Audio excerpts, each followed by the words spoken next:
Hey, I'm Matilda, and in this video I will show you how I work with my horses on the flying changes. During the video I will show you the canter work of 3 different horses. We will see Zagal, a 7-year-old purebred Spanish stallion with a very good natural canter. Despite his young age, he is doing a very nice canter work and shows a lot of potential and talent for the flying changes.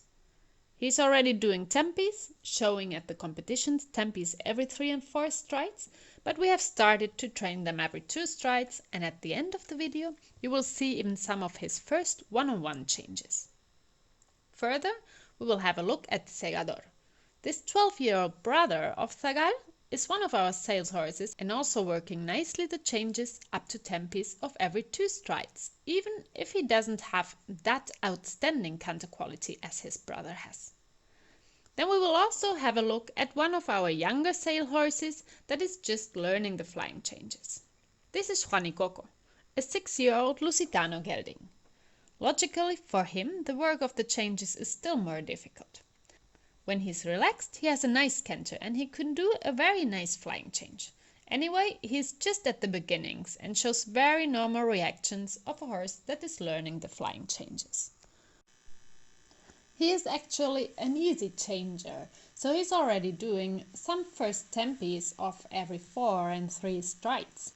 But also I have to add that the day we filmed him was really not his day.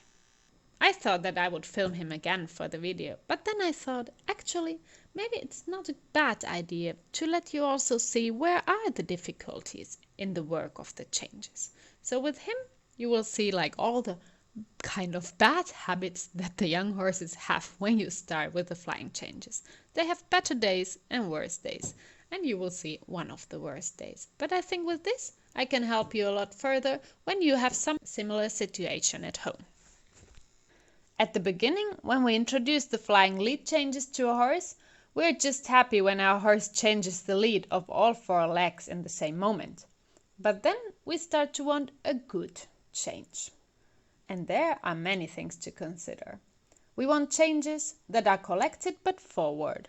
The horse has to jump through towards the center of gravity. For this, it needs to be active but calm and relaxed, uphill and fluent, stay in balance before, during and after the change, and straight, on the line, without compensatory movements of the hips. Especially later in the series, this is very important. The keyword? Balance. Not only in the horse, also in the training. Find the balance between impulsion but control, collection but activity, jump in the back but being uphill, change and don't change. The key for a good change is always in the work of not changing. Important to know is that flying changes are neither taught nor improved by doing flying changes. The most important work anyway is done in the preparation, also in walk and trot, but today we talk about the canter part.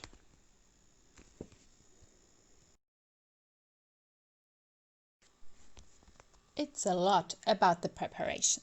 Then the change in the end is the result of all this, and it's the moment where you see if your work that you've been doing before has been good and successful. We see many riders that repeat 100 times when the horse changes bad, but in the same way, the same aids, with the same preparation. And if 20 times it doesn't work this way, if then once it works, it's coincidence. The more reasonable way, if we have a problem in the changing, is to go back to the not changing part and prepare the horse better.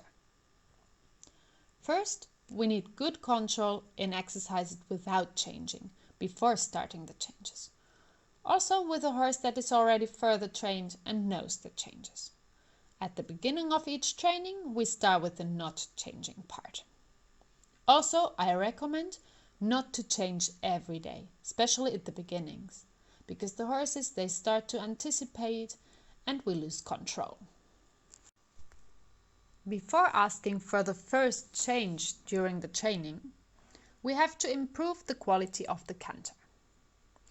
Only with a good quality of the canter before the change, we can have a good quality in the change itself. For this, basic canter work is important. We do voltes, half halts, haunches in, shoulder in, half halt in, shoulder in. Many canter departs, especially walk, canter, canter, walk transitions, but also transitions between the different paces of canter. Exercises as shifting the weight, changing the bend, moving the horse's pelvis to one side or the other, all this improves the straightness. In general, all this basic canter work makes our horse flexible, active, uphill, and attend to the aids. All important things to help us do a good flying change.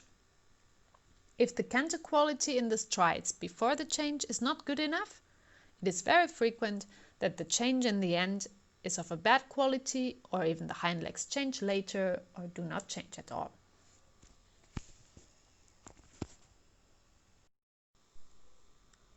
Haunches in is a very nice exercise to prepare the flying changes. As the horse starts to canter more uphill, he has to lower his hips and he starts to take more weight on his hind legs. While training haunches in, we have to have in mind that on the stiff side the horse uses to push the shoulder in the direction of his hind legs. So if the horse is stiff on the right side and we ask for haunches in on the right hand, he starts to push his shoulder also to the right, so he will have more difficulties in entering with the group. If we do not correct this, he will probably change late behind when we ask for a change. On the hollow side, for example, they used to push the shoulder into the opposite direction. So if a horse that is the hollow side on the left, we do haunches in on the left circle, his shoulder will stay at the outside and he will put a lot the group inside. If we do not work on this, the change later will probably be crooked. So it's important to work on this before asking for the changes. To understand a bit the mechanic of the flying change, let's think in a normal canter depart. The outside hind leg lifts the horse into the canter. The more under the body and flexing, the more uphill is the canter, and the more uphill a change will be in the end. During the flying lead change, the old inside hind leg will be the new outside hind leg that lifts the horse into the new lead canter. So it has to be flexed and under the body before the change, so that it can lift the horse into a good uphill change. So to improve the quality of the change, we have to center in the old inside hind leg. This one needs to be flexed and needs to be under the body. With horses that are not yet that confirmed in the change or that have more difficulties, we will always need stronger aids to achieve the change. With the time, when the horse becomes more confirmed, we can reduce the aid slowly.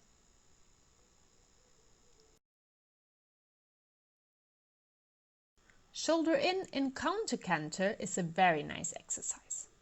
It brings the old inside hind leg under the body, and when you sit into the second beat of the canter, you push this hind leg to the ground. And then you ask the horse to lift up into the suspension. You maximize the suspension.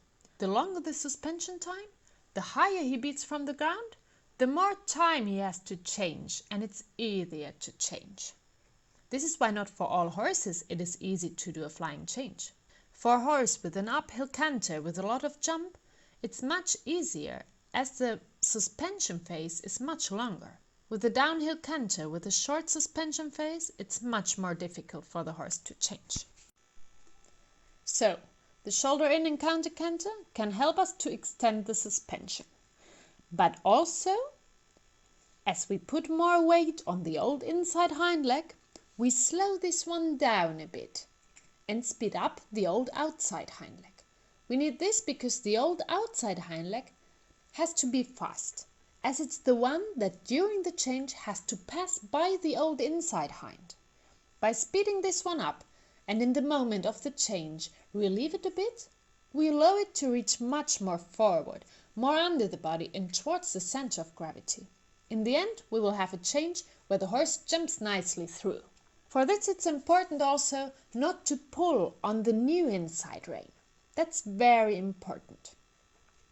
Just hold the contact in the new outside rein. The new inside rein has to permit that the new inside hind leg can reach far and jump under the body. So this rein has to let the horse pass. If we would pull in this moment on the inside rein, as many do unconsciously, thinking that this kind of rough change of bending is what makes the horse to change. The change normally will be short, not passing through, as we block the energy. We have to imagine that we have to let pass the energy that comes from behind. Some horses do not like the strong lower leg aids in the moment of the change. They start to push against the leg and sometimes even kick. Here we can give the aids more with the hip and the weight, but nevertheless we should make the horse clear that he should not go against our leg or our aids. He always should accept our legs, and when we ask for it, even yield to the pressure of our leg. For this, the shoulder in and counter canter also helps a lot, as the horse learns to accept the legs. Here you can see Juan y Coco. In the days prior to the one we made the video, I had been doing some changes every day. As the changes are still quite new for him, you can see that he starts to anticipate and wants to change as soon as I start to do the shoulder in.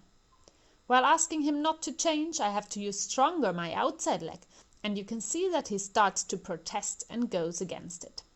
This is also quite a normal reaction when you start to introduce this exercise to a horse. In first place, they want to change, as it would make the exercise easier for them. But here it is important to keep control. Do not let the horse change here. At the beginning, they lose their balance in the exercise, but practicing it, slowly they will learn to hold their balance. This is exactly what we are working on, that the horse finds his balance no matter in what exercise and patiently waits for our aids to change.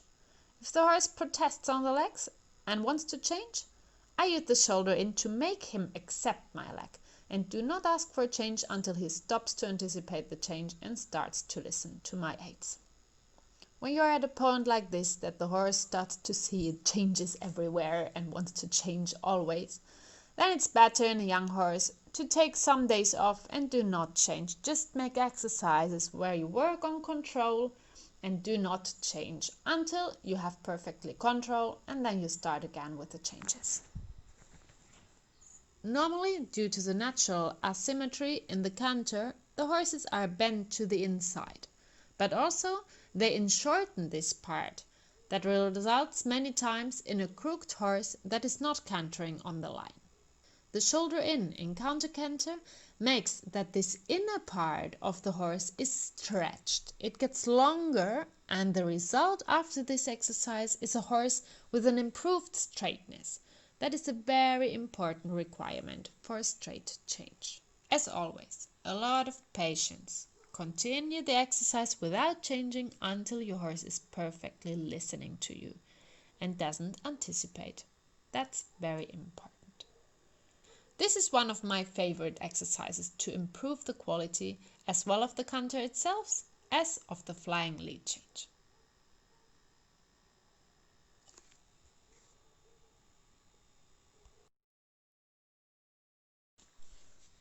Another great exercise to keep the horse listening to your aids is taking short diagonals without changing.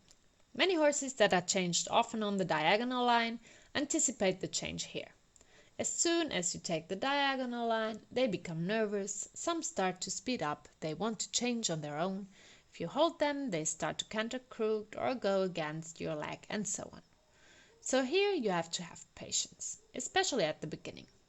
Just like with the shoulder in before changing, do not ask for a change until you don't feel the horse perfectly with you. For asking the change, the horse has to canter balanced and in a good rhythm, straight and listening to you. If you don't feel him perfect for changing, do not change. Even if it takes 20 diagonals until you change. You need a lot of patience here, but in the end you will see that the result will help you a lot. Start to play with your horse when you take the diagonal. Things like shifting the weight, changing the bend, find the straightness. Ask for more activity in the hind legs, more jump. Prepare the change, but do not change until you don't feel your horse there. Exactly this is what will make him patiently listening to your aids. If you're already training the tempi changes, do the same on the long diagonals. Take some diagonals with some tempis, some without changing, just preparing and asking for a good quality canter but don't change, or do just one simple flying change on this diagonal and concentrate in continuing straight on the diagonal before and after the change. If you used to change your horse, for example, over the quarter line, you can do the same. Take quarter lines and prepare a change without changing and so on.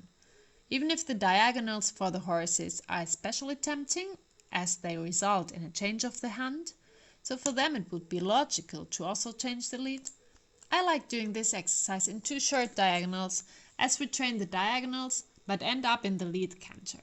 And usually taking a diagonal from the lead canter is the moment where we used to ask the change. So we train the horse to listen to you and not anticipate in exactly this moment in exercise.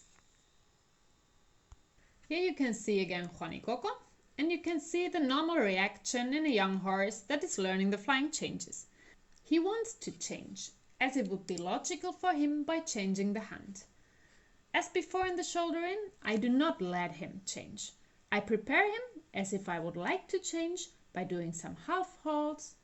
On the diagonal I change a bit the bending, make him jump, but I maintain my outside leg in the back and do not let him change. Here you see that he tries to change, even changes the hind leg, but directly changes back by feeling the pressure of my outside leg. When I take the diagonal line and feel him obedient and in a nice canter, this is the moment when I ask for the change. The next step for me is to ask for the flying changes on the long side of the track. And not only from counter canter to lead canter, also the other way around. At the beginning, this one will be more difficult, but you will gain a lot of straightness. The horses used to drift to one side, especially at the beginning, but also when they are more confirmed, but they lose the balance in the change, they start to compensate by moving the hindquarters to the new inside and change crooked. Or in some horses, when they are a bit stiff or not supple enough, you see that the shoulder or sometimes the whole horse drifts to the new inside during the change. Changing in the track does not only help to correct this by giving some limitation on the outside that makes that the horse can't drift there. It's especially helpful as it makes the rider see what is happening during the change. If you take the diagonal line and change, no matter if it's just one simple flying change or if you are doing a series, one thing is always the same. It is very difficult to see and feel if your horse changes perfectly straight or not, and if you're holding the line or not. This is why changing on the trap can help you. It helps you to see what is happening, and there you can take action and correct until you have a straight change. You might think, okay, but in the end, in my tests, I will have to change on the diagonal line. Yes, but I can tell you, for a horse that learns to change straight and practices the flying changes in a straight way, it will be always way easier to change straight on the diagonal line. Also for you as a rider, it's a way to know your horse better and to start to act maybe in the change to the right a bit different than in the change to the left. Here you can see where the problems are and how to solve them. And in the end the result will be much straighter changes no matter where you ask for them. Here you can see again Juan y Coco, and as you saw he did a very nice first flying change, but then as he's still quite green to the changes, again he starts to anticipate a bit the next change and starts to canter crooked. This is exactly why I like this exercise, to correct this. I ask for one change.